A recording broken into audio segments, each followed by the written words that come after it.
আসসালামু আলাইকুম প্রিয় শিক্ষার্থীবৃন্দু, আশা করি তোমরা সবাই ভালো আছো।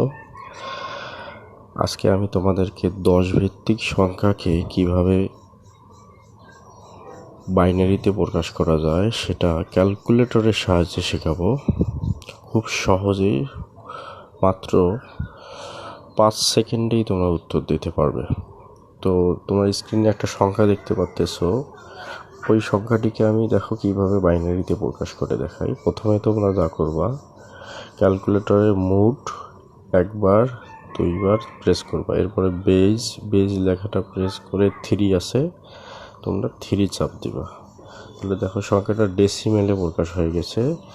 এখন তোমরা সংখ্যাটা লেখো 156।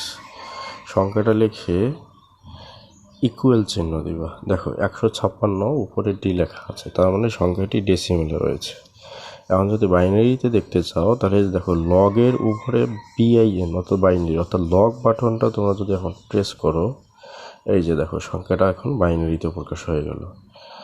তো শিক্ষার্থী বন্ধুরা, তোমরা এইরকম করে যে কোনো 10 ভিত্তিক বা দশমিক সংখ্যাকে বাইনারিতে প্রকাশ করতে পারবে। আশা করি ভিডিওটি তোমাদের ভালো লেগেছে। সাবস্ক্রাইব করে অবশ্যই তোমরা ভিডিওটি দেখবে এবং সাবস্ক্রাইব করে পাশে থাকবে।